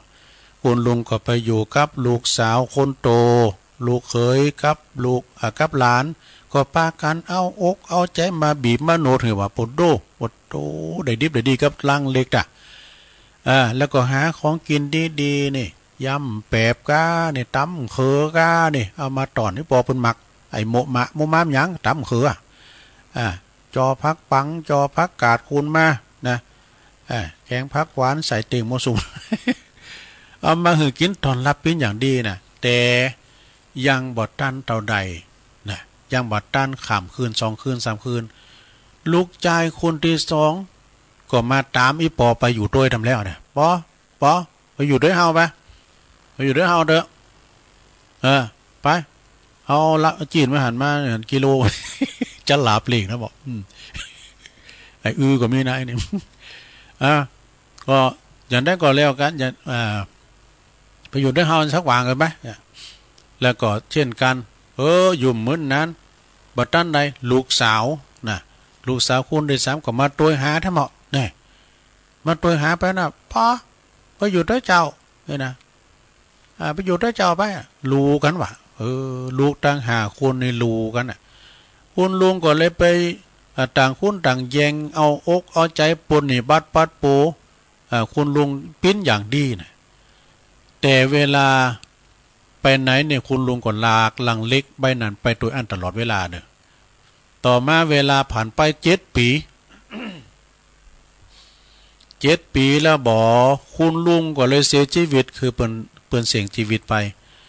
ปรากฏว่าหลังจากจัดการงานศพของปอเรียบร้อยลูกต่างหลายก็ปากันมันนั่งล้อมลังเล็กนะเพื่อจะได้แบ่งสมบัติกันเนี่ยลูกสาวคนโตก็เลยเปิดผนึกเปิดเมฆนี่นะเปิดลังเล็กมาก็ปะว่ายังมีผ้าสีขาวปิดอยู่แถมแจ้นหนึ่งปิดอยู่แถมแจ้นหนึ่งแล้วก็จะมีจดหมายกล่อมจมจะมาเนี่ยจดหมายกล่อมมาวางไว้ที่หันลูกสาวคุณโตก็เปิดผนึกจะอ่านกะอาจจะอ่านให้น้องๆฟังน้องๆก็โปรดฟังด้วยความตื่นเต้นปีเพิ่นก็แกะจดหมายแล้วก็อ่านว่าก็อ่านจดหมายนั้นว่า ยิ้มก่อนอ่านตาหวานก่อนเปิดปัจจัยอะไรอันนั้นมันเป็นจดหมายของละอ่อนเขาถึงลูกที่รักของอีปอทุกคนนี่เปิดเขียนไว้นะก่อนอื่นอีปอต้องขอบคุณ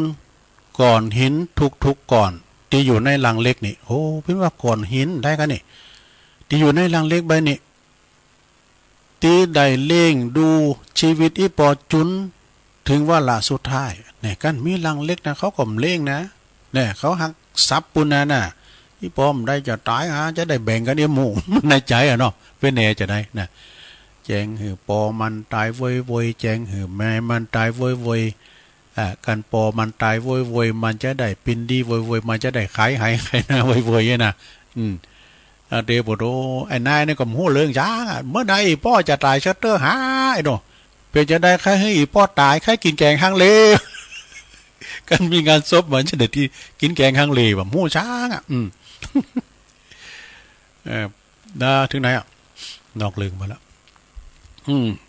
ก่อนอื่นนี่ปอต้องขอบคุณบ่หินทุกก่อนในลังหีบเล็กนี่ที่ได้เล่งดูแลปอจุนถึงว่าลาสุดท้ายปอขอหือลูกแบ่งก่อนหินนี่ในเล็กนี่นะในลังเล็กนี่นะหือคุณละเต่ากันเนอะเปิดจะได้ปีนอนุสรณ์เตือนจิตเตือนใจพวกเจ้าทั้งหลายหือมันเก็บมันออมนี่ได้เงินได้ข้ามมาแต่ไปผ่อนยังเปิ้น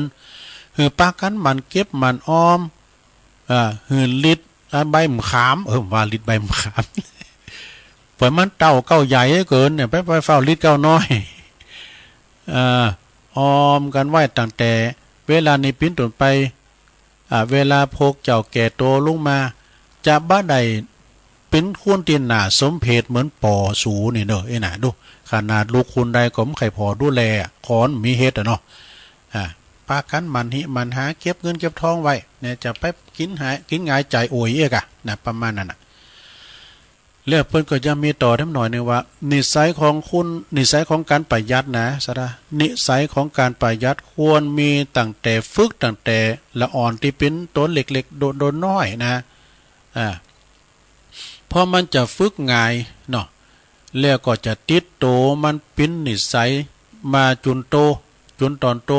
ก็อย่าปล่อยปะละเลยเนอะเฮาบอกฮู้ว่าอนาคตจะรวยหรือจนเศรษฐกิจจะเป็นอย่างใด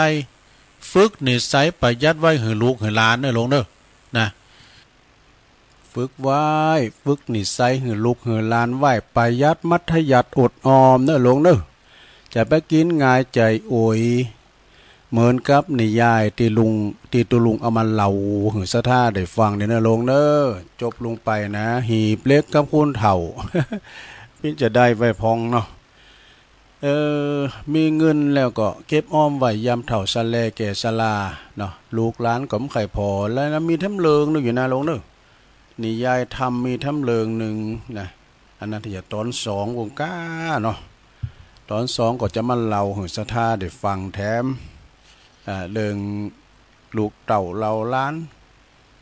นี้หายตายละเหลือคุณเถ่าอยู่ก็ลำบากก็เลยไปโบสถ์อันนี้ก็มีอยู่นะสะท่าอันนี้เอาเรื่องนี้ทั้งก่อนเนาะระวังจนพ้นภัยนี่ระวังจนพ้นภัยเอาหือระวังไว้ก่อนภัยมันจะมาถึงตัวเฮาภัยมันยังเนี่ยก็ลองฟังก่อนเนอะเป็นนิยายธรรมนะสะท่าญาโยมทั้งหลายบาสังก็ตามที่เขาระวังไว้เนี่ยมันจะดีหนักเลยยิ่งบาเดินในซ้ำห้านโยมเนอะลงเนอะระวังอย่างพองโรคภัยไข้เจ็บน่ะนี้โรคโควิดโความนี่สถาเขาอยู่บ้านอยู่จ้องเขาเนี่ยปลอดภัยที่สุดมันต้องระวังอย่างแต่ก่อนอื่นนี่ก็ระวังหน่อยเนอะสถาเนอะปีใหม่ปีนี้เปิ้นก็มาแอวหากันใดนี่เปิ้นใจปิดหรอเนาะเปิ้นก็เปิดมีกันดำโหซาเก่ากันเวลาลูกหลานตันเต่าลูกไต่ลูกเนื้อมาก็ดีก็ระมัดระวังกันพองเนอะชงปีใหม่เมืองนี่นะลงเนอะจะไปประมาทกันเนาะเอาเรื่องนี้ก่อนเนี่ยสกุลณชาดกนี่ระวังจนพ้นภัยเป็นนิทานธรรมเนอะที่มาจาก อมตะนิทานชาดก500เรื่องเนี่ยขอบคุณตุปีเจริญโชติธรรมโมเนอเปิดมอบไม้ถวายให้เนาะก่อนณวัดเชตวันวิหารพระพุทธเจ้าเปิ้นได้ตรัสชาดกเรื่องนี้เปิดเตือนหือฮู้จักกันลำวังเพราะหันว่าศาลาของกุฏิศาลาของพระภิกษุรูปหนึ่งนะโดนไฟใหม่ดูศาลาไฟใหม่ไต่ลามยิงว่าเดี๋ยวนี้มันยามห่อนเนาะก็เคยมีมาแล้วบุญดอยนี่ก็มีแล้วนะไฟใหม่กุฏิหลวงพอแต่มันใหม่มันเสกนะเอามาบูรณะแท้ใหม่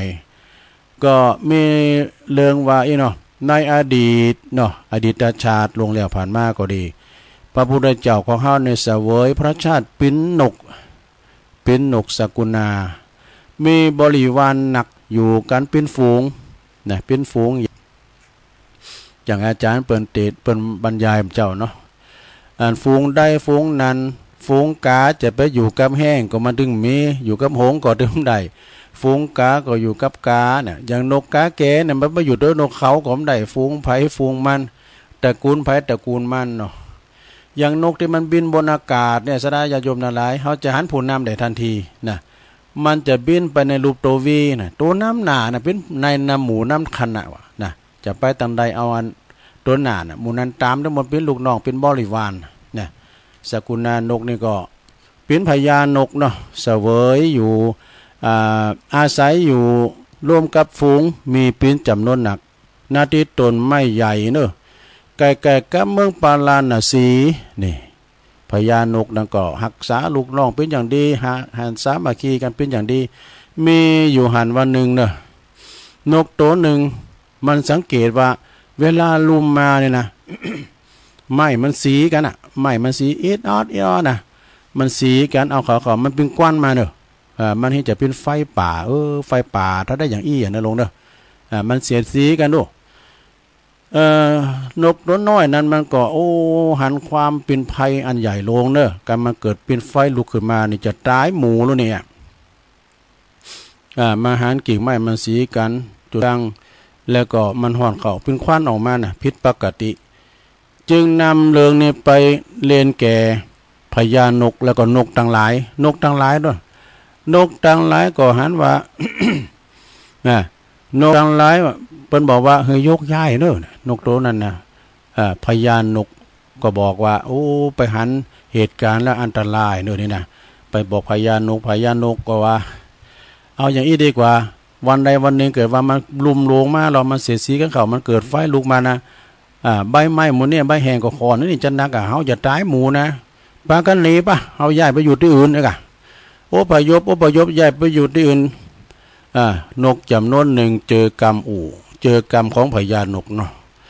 ว่าแต่เป็นภัยอันตรายอันใหญ่หลวงก็เลยพาลูกพาหลานหนีด้วยหนีไปอยู่ที่ต้นไม้แห่งใหม่หนีกันไปแต่นกบางตัวบางคณะนี่บางหมู่บางคณะหาว่าเป็นนกกระต่ายตื่นตุ้มไปได้ไปโกมซะนะว่าโกบหันหน้าโกยังเลยดอกมันเจอฟังนะแล้วก็อาศัยอยู่ที่เดิมหันเวลาผ่านไปเมินนานนาแก่เนาะมีอยู่หันหนึ่งนะบริเวณนั้นก็เกิดพายุลุ่มพายุขึ้นมาบริเวณนั้นทำให้กิ่งไม้เสียดสีกันแรงเกินขาดเกิดประกายไฟเอาแล้วไฟช็อตแล้วไฟลัดวงจรไปใจ มันใจไฟฟ้าเนาะมันเป็นไฟได้นะซะนะเอาพอคุณป่ามันจะเอาไม้มาพัดนี่นะพัดไปเอาหญ้าไว้ที่หั่นมันเอาพัดเดี๋ยวควันออกจุงล่ะเนี่ยถ้าเดี๋ยวก็อ้อมหินมาต่อยกันมันเป็นเกิดประกายไฟเป็นไฟได้เนี่ยอันนี้โหของคุณป่านะซะนะเปิ้นจะมีกาแฟแช่โลเปิ้นปั่นว่านะเอามือปั่นไปปั่นมาเดี๋ยวมันเกิดสีครับหันเป็นเดี๋ยวลุกเป็นไฟแล้วนะเมื่อว่าเกิดประกายไฟก็เกิดลุกใหม่ขึ้นมาอย่างรวดเร็วนะต้นไม้ตัวนั้นนะมันใบไม้แห้งก็มีเนาะฝูงนกตีปเลือกรรมมาเจอกรรมของพญานกนั้นก็ปากันลุ่มหายตายจากการพินจำนวนหนักอันที่มันตายโตมาก่อนกับเชิงไปว่ะดูนี่ในที่สุดก็ต้นไม้ตัวนั้นก็ปิ้นเต็มไปด้วยไฟเลือกระสากไฟนี่เรื่องนี้ก็จบลงไป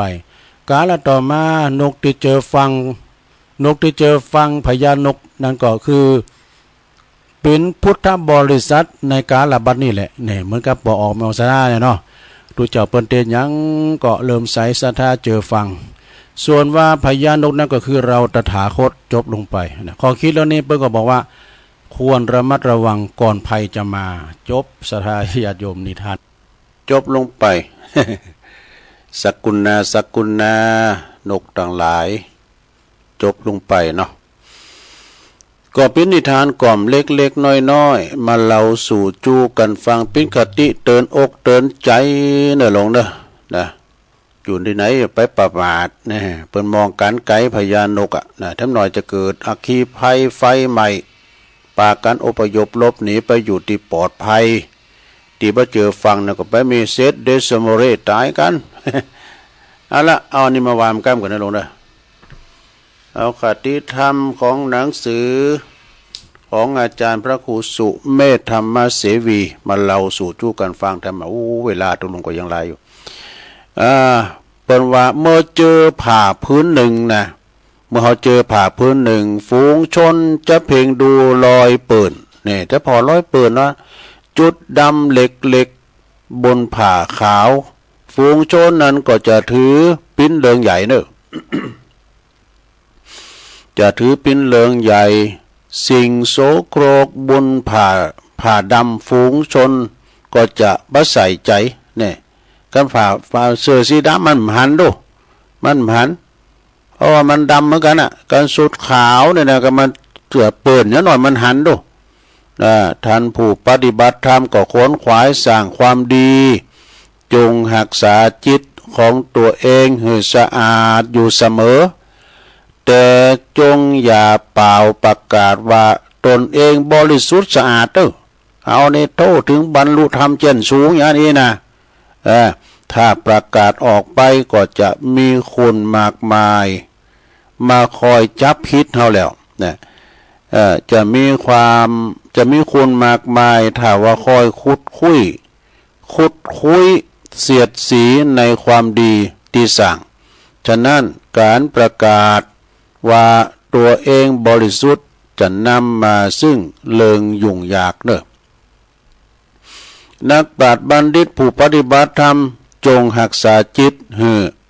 สะอาดอย่างผ้าขาวแต่จะถ่อมตนเหมือนผ้าขี้ริ้วก็จะถล่มตัวเนอะถ่อมตนเป็นเหมือนผ้าขี้ริ้วถ้าโอ้อวดสรรพคุณตัวเองการตั้งตัวประกาศตนเป็นผู้ที่บริสุทธิ์ก็จะนำมันใหญ่มาสู่เฮาเนี่ยคนฉลาดนี่จึงบ่โอ้อวดสรรพคุณตัวเองพระอรหันตาทั้งหลายมักจะถ่อมตนว่ายังมีกิเลสหนาอยู่นี่นะคอยถ่อมตนตีออกจากปากเฮาจากปากเฮานั้นคนตีเกลียดเฮานะก็จะรู้สึกน่าฟังเนี่ยนะนับภาษาอันยังกับคนที่หลักเมตตาเฮาที่หักเมตตาเฮาบ่ชื่นชมยินดีเล่าคนฉลาดก็บ่อวดโม้สรรพคุณตัวเองนี่จบนะใช่ละแถมบทหนึ่งบทที่59นะเพิ่นก็ว่าชีวิตของคนเฮานั้นประดุจเกลียวคลื่นเนี่ยเกี่ยวคลื่นทะเลนะมันยอมมีคลื่นมีลงเหมือนกันเด้อคลื่นทะเลนี่มีคลื่นมีลงเมื่อว่าลุงเมื่อลงถึงที่สุด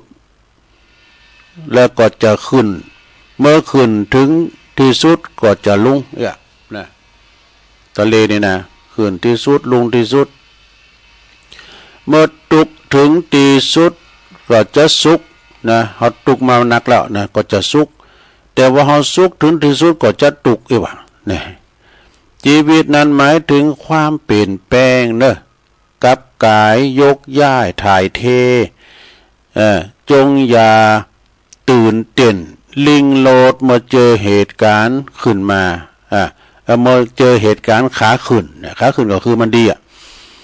เมื่อว่าอยู่ในจงขาขึ้นแล้วก็อย่าประมาทเด้อ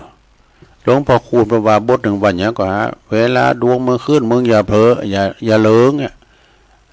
อย่าดวงมึงลงนี่อย่าท้อเนี่ยดวงมึงตกมึงอย่าท้อไอ้น่ะ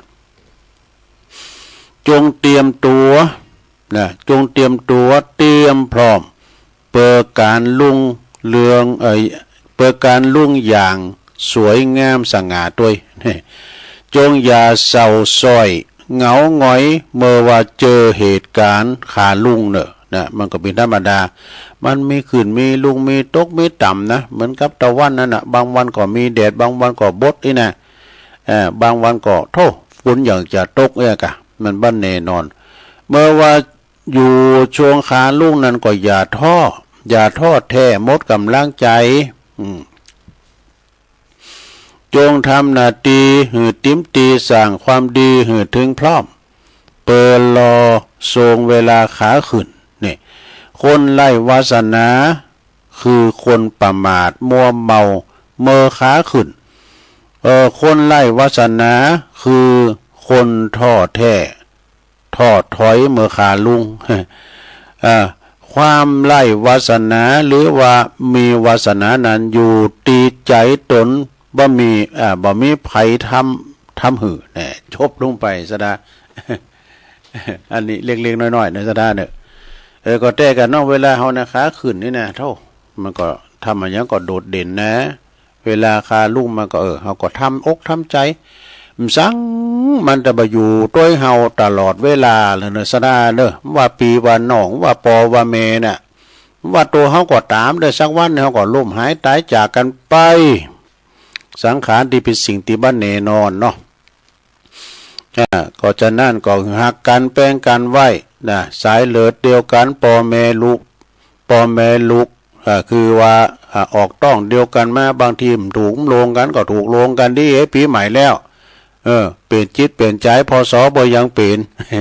เอาก็เปลี่ยนจิตเปลี่ยนใจเปลี่ยนพศใหม่เปลี่ยนใจหรือยัง คุณเฮาอายุป้อถึงสักคุณน่ะนะถึงมีก็มีไปน้อยฉะนั้นก็หักกันแป้งกันไว้เด้อศรัทธาหักกันแป้งกันไว้ตอนนี้ไปตุลุงจะเอาข่าวบริการมาบริการก่อนเด้ออันนี้ตั้งประโลงบ้านเด้อประโลงจิรศักดิ์อุ่นมานี่เปิ้นเป็นผู้ใหญ่บ้านหมู่8บ้านใหม่3หลังเด้อนี่เปิ้นฝากประกาศมาปะเน้นปะตุลุงซะครับเปิ้นก็ฝากมานี่ขอประชาสัมพันธ์กันไหมนะก็ที่ทำการผู้ใหญ่บ้านหมู่8ตำบลบ้านกลางอำเภอสันป่าตองจังหวัดเชียงใหม่เด้อเลิงขอความอนุเคราะห์จอยตุลุงกำเด้อตุลุงเขาจอยไม่ใช่จอยตุลุงคือของตุลุงจอยประกาศประชาสัมพันธ์กรรมงานผูกพัทธสีมานะตัดไว้ลูกนิมิตผูกพัทธสีมาเด้อเปิงว่าเรียนเจ้าอาวาสวัดพระธาตุดอยน้อยนะเป็นสูงมาที่หลวงพ่อเนาะแล้วก็โดยทางวัด3หลังในวงเล็บบ้านใหม่นี่ก็จะมีงานบุญใหญ่บุญโลงเด้อเปิ้นจะทำบุญผูกพัทธสีมาปิดทองฝังลูกนิมิตเด้อในระหว่างวันที่13ถึง18มกราคม2568เด้อจึงจะได้จัดงานการละลินต่างๆด้วยนะเปิ้นการฝังลูกนิมิตนี่นะศรัทธาญาติโยมแจ้บ่ให้บ่ดีนะถ้าเป็นกรุงเทพในเก่าวันเก่าคืนก่อนเด้อ เปิ้นถือว่าเป็นงานบุญใหญ่นะตั้งเฮาอันนี้ก็จนได้ก็5วัน3วันอย่างที่วัดมงคลวารีก็จะมีนะก็เดี๋ยวจะประกาศให้ก่อนวันที่13ถึง18มกราคมเดือนนี้นะศรัทธาเปิ้นจะมีงานตัดไว้ลูกนิมิตผูกพัทธสีมาที่วัดบ้านใหม่วัดสำหลังเนาะวัดสำหลังบ้านใหม่นะก็เอาเริ่มวันที่13ก่อนวันที่13มกราคมก็เริ่มงานแล้วเด้อไปปิดทองฝังลูกนิมิตไปปิดทองกันไปปูชาแผ่นเงินแผ่นทองนะปูชาแผ่นดวงแผ่นทองคำเปียวอ่ะนะลูกนิมิตเนี่ยจะมีเก่าแก่นเด้อศรัทธาเด้อนิมิตแปลว่าเครื่องไม้ปิ้นเขตนะแล้วก็วันแรกนี่เพิ่นจะมีมหรสพเด้อเมื่อค่ำยามคืนเพิ่นจะมีการประกวดห้องเพลงด้วยเด้อนี่ลูกทุ่งมุ่งสู่ดาวเด้อ เปิดจะมีการประกวดห้องเพลงเด้อสุ่มเสียงแผ่นดินก็คืนกลับไปห้องกะนะแล้วก็คืนวันที่2วันที่14 มกรา14 มกราในกลางคืนนะก็จะมีการแสดงของแม่บาทนะกลางวันก็ไปทำบุญปิดทองกันเด้อกลางค่ำกลางคืนก็ไปเอาการแนวงานกันปิดทองได้ทุกเวลานะเมื่อวันว่าเมื่อคืนวันที่15นั้นก็จะไม่แห่เด้อแห่ประยุกต์ล้านนาก็คณะลูกเวียงการโอ้ลูกเวียงการนี่ก็มนต์เครื่องเสียงเป็นดังนะแห่ปื้นเมืองประยุกต์แล้วก็วันที่16 มกรา16 มกราก็ไปฟังน้ำฟังซอกันเด้อจันติบนะผ่องพันคำอันขันคำดู2กูกันเด้อวันที่16นะไปฟังซอกันนะวันที่17 มกรานี่ก็มีลิเกพบกับผลงานการแสดงลิเกของคณะอุดมนาฏศิลป์นี่จะมีเปิดม่านทำการแสดงให้พี่น้องได้ชมกันวันที่17นี่มีอีกเก้งพอนะลิเกให้พอชมด้วยนะแล้ววันสุดท้ายเชิญเจ้าปีในนอกสดาไปรวมงานพิธีผูกพัทธสีมานะฟังลูกนิมิตผูกพัทธสีมากันวันที่18เด้อวันแต้เปิ้นนะเพื่อจะตัดไว้ลูกนิมิตกันนะดังนั้นทางวัดจึงขอไขความเมตตาจากท่านช่วยประชาสัมพันธ์งานผูกพัทธสีมาปิดทองลูกนิมิตของวัด3 หลังวงเล็บบ้านใหม่ตามวันเวลาดังกล่าวเน้อปหลวงจิรศักดิ์อุ่นมาปหลวงบ้านใหม่เน้อหมู่8ปหลวงบ้านหมู่8นะบ้านใหม่3 หลังเน้ออันนี้ก็ตุลุงก็ประกาศไปแล้วเน้อก็จะประกาศแถมปุ่นวันพัดปุ่นกะเจ้าวันพัดปุ่นนะแล้วก็ทำงานหนึ่งตัดไว้ลูกนิมิตเหมือนกันเน้อวันที่21นะ21 มกรานี่เน้อที่วัดมงคลวารีตำบลโขงเปาอำเภอจอมทองนี่ก็เหมือนกันงานเปิ้นก็มีอย่างเอี้ยนะเปิ้นก็มีการปูชาแผ่นทองคำปิ๋วไปปิดทองกันสดาเด้อก็ไกลๆเนี่ยน้องหายนี่นะอำเภอจอมทองนี่นะในเมตตาธรรมพระอธิการวุฒิประภาโสครูบาบุญกรรมเด้อวันที่21เนี่ยเปิ้นเริ่มตั้งแต่วันที่19 21นะ3 วัน19 21 มกรานะไปถึงวันเด้อแล้วก็ทำงานหนึ่งก็วันที่10 ถึง 12ก็งานเขากำยังมีอยู่เด้อที่สุสานป่าจ้าบ้านปากตั้งเจริญในเมตตาธรรมอาจารย์พระครูอภิวัฒนวิกรมและรองเจ้าคณะอำเภอดอยหล่อเจ้าอาวาสวัดปากตั้งเจริญพร้อมกับคณะศรัทธา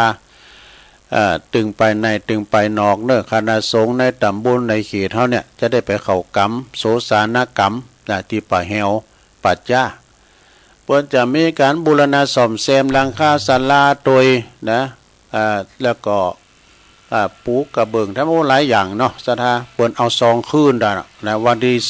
10 11แล้วก็12ก็ออกกรรมละนี่ อันนี้เหมือนเนาะ10 คืนวันที่10เมื่อแรงวันที่10ก็จุโคเด้อแล้วคืนนั้นก็มาฟังเทศกันเจ้าวันที่11เฮาก็ไปซ่าเข้ากรรมกันที่ป่าแหวไปตานโคเข้ากลางป่าจ้าอีน่ะแล้วก็ไปฟังเทศฟังธรรมทำกันเมื่อค่ำยามคืนนี่การเข้ากรรมป่าจ้านี่มันเป็นการที่ว่าเฮาไปถึงตีหรอถึงตีบ้านเก่าเฮานะควรเฮาจะร่ำรวยมั่งมีสีสุขร่ำรวยปันได้ก็ตามมีเงิน100 ล้านพันล้านก็ไปตึกที่ป่าจ้าไปตึกเก่าไม่โลงเนาะ ไปปรุงอันนี้จังกันเรียกว่าไปเป็นพุทธานุสติเป็นมรณสติ เกิดถึงความตายเนาะอาจจะมาหาตัวเก่าเฮานะตีวัดตีป่าจ้าปากตั้งเจริญก็ไก่กับวัดนะสดาญาโยมทั้งหลาย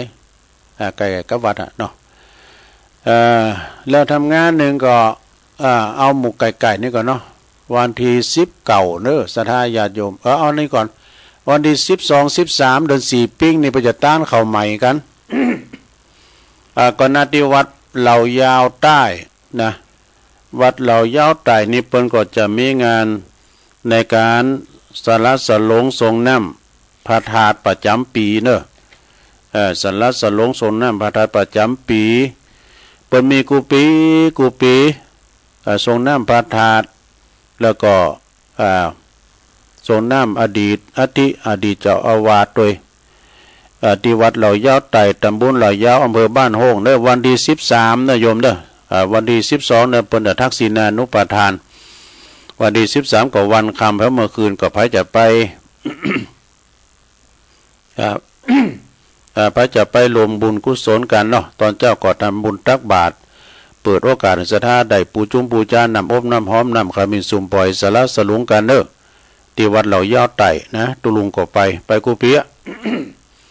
ก็โดยเมตตาธรรมอาจารย์ท่านพระบดีกาจรูนฐานะทินโนนะครูบาแอดในเปิดปิ้นเจ้าคณะตำบุญแล้วก็พระประกิตนาฐานิโยแล้วก็กับขสงฆ์วัดเหล่ายาวคณะศรัทธาตัวเนอก็ไปกินไปตานกันนะวันที่13สิงหาเนี่ยนะเดือน4ปิ้งเนอแล้วก็ในวันที่19เนอศรัทธาญาติโยมทั้งหลายวันที่19นี้ก็ทำงานหนึ่งนะ อันนี้งานปล่อยหลวงเด้อปล่อยหลวงที่ไหนปุ้นที่วัดป่าวัดนั้นไม่ห้องไคนะไม่ห้องไคนี่ตั้งอยู่ปุ้นอำเภอดอยสะเก็ดปุ้นน่ะในเมตตาธรรมครูบาแดงตุลุงแดงเพิ่นก็จะมีงานจะร้องสมณศักดิ์ผัดโยชน์เปิ้นตวยจะร้องปริญญาตวยหลายอย่างพร้อมกันนั้นก็จะร้องเสนาสนะตวยเนอจะร้องเสนาสนะของเปิ้นก็คือเปิ้นบูรณะวิหารแปลงวิหารครับแปลงหยังที่พักที่ไสหลายอันหลายอย่างด้วยกันเนาะเปิ้นก็ฝากประกาศมาเนาะศรัทธาญาติโยมก็ไผจะไปรวมกินรวมทานครูบาแดงตุลุงแดงหรือว่าพระครูชลทานพิทักษ์นี่เปิ้นก็มีลูกศิษย์ลูกหาหลายเป็นพระมหาเถระมีความสามารถหลายอย่างเทศน้ำเทศธรรมสวดมนต์ตันกรรมสังฆาเนี่ยเปิ้นได้หมดโยงขันแก้วโยงขันโหลงอย่างได้หมดนะเปิ้นพยามอแล้วก็เปิ้นจะมีการจะร้องสมณศักดิ์ผัดโยชน์เปิ้นด้วยนะวันที่19เด้อโยมเด้อมกราเนี่ยนะ18นั้นก็โคตรตานเข้านะโคตรตานเจ้าบ้านเข้า19นั้นก็สืบชะตาหลวงสืบชะตาหลวงฉะนั้นพระจะไปรวมบุญด้วยกันก็เชิญพระจะไปแสดงมุทิตาจิตนะก็เชิญได้เนอหรือว่าพระจะไปหับพิจารณาสังฆทานก็ดีพระจะไปออกห้องทานเปิดห้องทานก็เชิญกันได้เนอที่วัดแม่ห้องใครในวันที่19นะสืบชะตาหลวงนะคณะพระสงฆ์ที่จัดรายการนี่ก็จะไปกันหนักโดยการนำของพระครูอภิวัฒนวิกรมนะก็จะไปตุลุงก็จะขอสอหลุดปกันเด้อหลุดก็บ่มีนี่ก็จะสอถามเปิ้นก็จะเติมน้ำมันเปิ้นตัว คุณบ่มีหลุดนะจะขอที่ซอยหอยตามเปิ้นไปเด้อนะ คุณบ่มีหลุดเอาแล้วบ่ศรัทธาตุลุงหันสมควรเวลาแล้วเด้อตุลุงก็จะนำปาลาจากก่อนเด้อจันหน้าปะกันทำไมเด้อจะส่งงานในน้องเจนะข่าวสารงานบุญก็ค่อยไปประกาศเต็มก้ำกับปุ่นในวันพฤหัสเมื่อเจ้าตี3นะพัดศุกร์เสาร์ดังนั้นวันนี้ก็นำรายการจากลาศรัทธาญาติโยมไปก่อนผิดพลาดประการได้ก็ขอสุมาอภัยกับศรัทธาญาติโยมตัวเน้อเวลาว่าอุผิดอุถูกอย่างใดก็ดีก็ขออภัยกับญาติกับโยมศรัทธาญาติโยมทั้งหลายด้วยนะอยู่ดีมีสุขบังกันกุกอกกุคนเนอจัตตาโลธรรมาวัฏตันติอายุวันโนสุขังปะลัง